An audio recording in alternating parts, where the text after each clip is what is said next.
हुसैन, मुझे ये बता, अगर तेरे पास 2 सेब हैं और 3 मेहमान आ जाते हैं तो तू क्या करेगा? उनके जाने का इंतजार।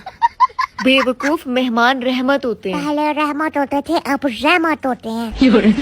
ऐसी बात है तो मुझे ये बता कि अगर मैं मर गई तो तू क्या करेगा? मैं पागल हो जाऊंगा। हाँ, मेरे मरने के गम में? नहीं, आपके मरने की खुशी में।